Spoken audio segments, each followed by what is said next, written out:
Jamais vou me esquecer, cara. Eu fui estudar ponte Wheatstone, faltava, sei lá, uma semana pro vestibular. O professor chegou, ponte Wheatstone, assim, só cruzei os dedinhos, né, cara? Não tem a ponte de Wheatstone. E não teve, graças a Jeová. Então, olha só, tem que ficar ligado. Ponte Wheatstone dá esse primeiro nome, né? Ó, aí vem uma figura desse jeito. O porquê o mosango? Por que o animal não fez assim, cara? Ó.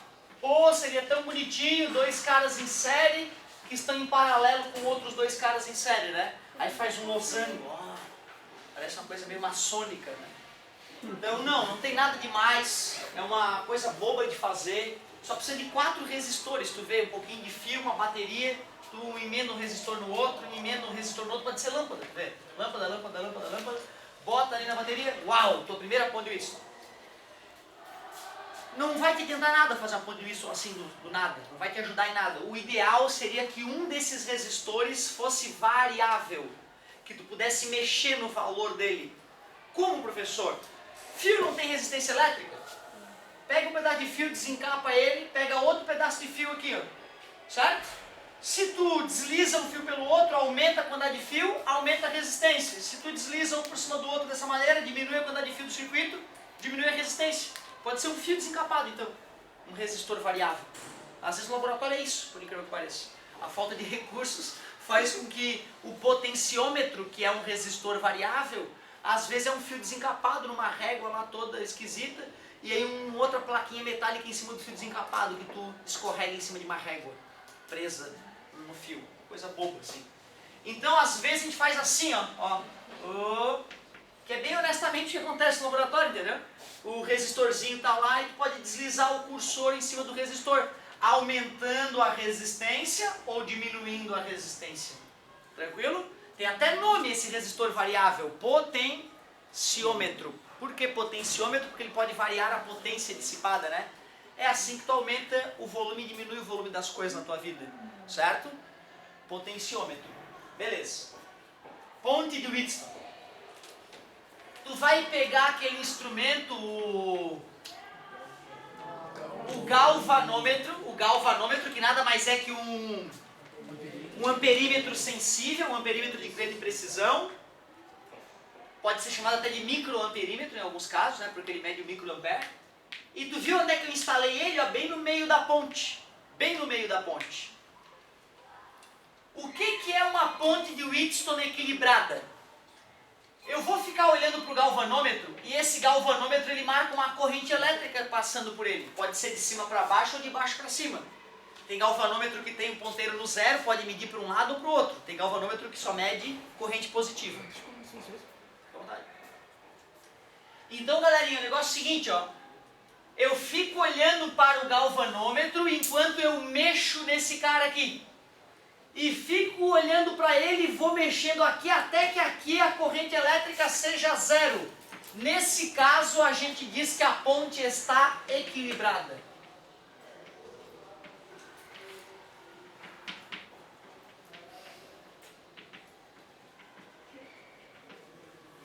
Quando a corrente elétrica do galvanômetro é zero, a ponte está equilibrada. E nesse caso acontece algo bem simples de entender. O que tu tem a me dizer a respeito do potencial elétrico do ponto B e o potencial elétrico do ponto D quando a corrente aqui é zero? Quem é que será que está com o potencial mais alto?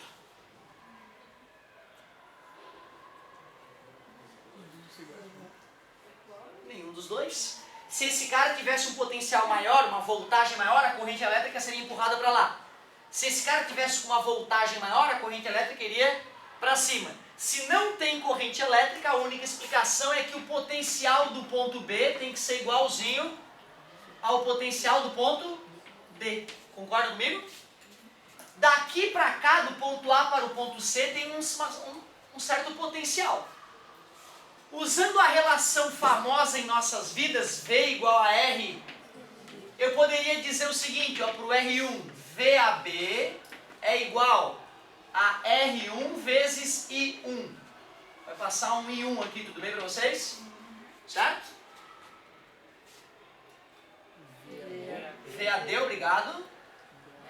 R3 e 3. vai passar 1 e 3 aqui.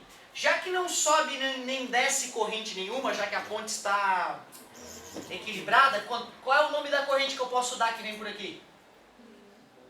É I2, só que a gente pode chamar ela de 1 porque ela é igual à anterior, concorda comigo? Certo? Aqui então. E isso só quando a ponte estiver, porque senão a corrente pode subir ou pode descer desequilibrando, né? Nome justo não é ponte equilibrada, né? Nome justo. Olhando para o lado de lá, o que eu posso escrever? VBC R2 vezes I1. E o último? VDC R4 vezes I3. Pelo que nós vimos, daqui para cá tem uma diferença de potencial, concorda comigo? A diferença de potencial entre A e B vai ter que ser igual à diferença de potencial entre B e C, né? Porque isso também vai ter que acontecer na outra parte. VAD vai ter que ser igual. Porque se não acontecer, porque aqui já tem um certo potencial elétrico, 100 volts. Se aqui for para 80 e aqui for para 70, desequilibra. Então daqui para cá tem que ter a mesma queda de potencial que daqui para cá, para não ter corrente aqui. Vamos dar números, aqui é 100. Se aqui for 80, aqui não pode ser 70, né? Se aqui caiu 20 o potencial, aqui também tem que cair 20 para que tenha 80 volts aqui e aqui e a corrente elétrica não queira passar de um lado para o outro. Observem que essas, né, informações ali são verdadeiras. No começo eu entendo que seja de causa um pouco de impacto, mas para a ponte estar em equilíbrio isso só faz sentido se isso for verdade. Mas quem é VAB? Quem é VAB? R1 vezes I1. Quem é VBC? R2 vezes I1, né? Vezes I1. O que eu poderia escrever? VAD. Quem é VAD? R2 R3 vezes I3 e R4 vezes I3. Eu posso eliminar, né? Concorda comigo? E eu posso dividir uma equação pela outra. R1 sobre R3 ficaria igual a R2 sobre R4. Mas o livro vai fazer a multiplicação cruzada.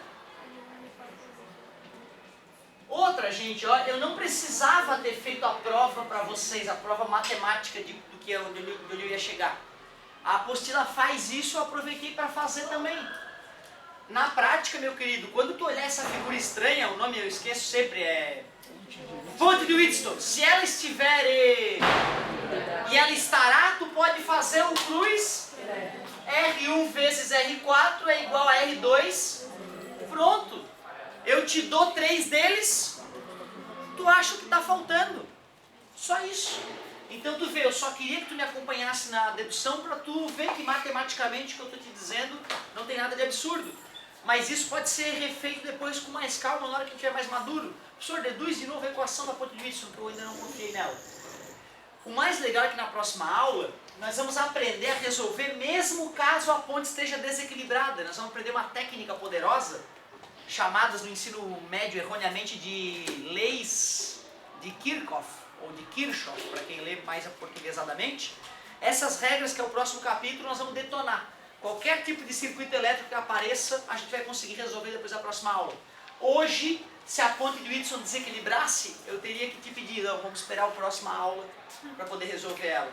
Por enquanto, para ti, olhou a ponte de Wheatstone, tu vai ler, está equilibrada, cruz credo, pau, fechou mais uma. Outra, ele pode te falar o seguinte, ó, esse cara aqui, ele ao todo, ele tem 100 centímetros e tem uma resistência elétrica de 50 ohms. Aí ele fala que o cursor está em 70 centímetros. Como é que tu descobre qual é a resistência? Regra de 3, né?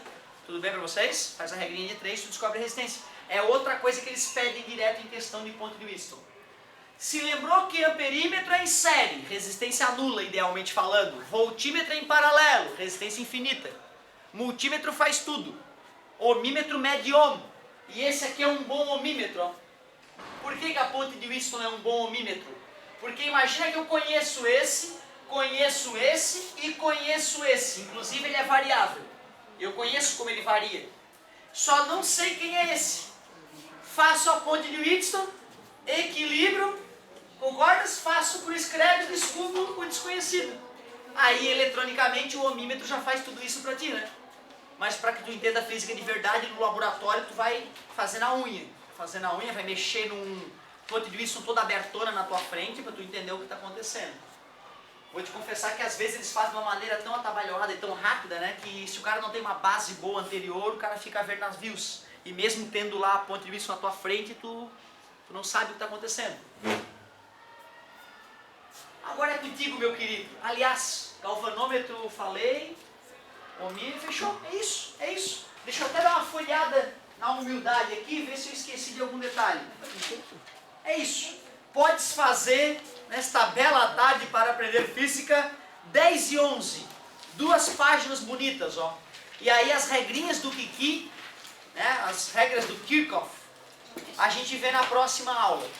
Certo? Na próxima aula, porque aquilo ali eu quero fazer com calma, bonitinho.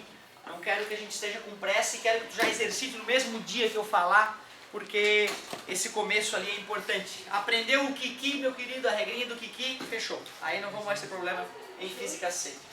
Vamos, 10 e 11, não quero ver ninguém parado. Empacou, chamou.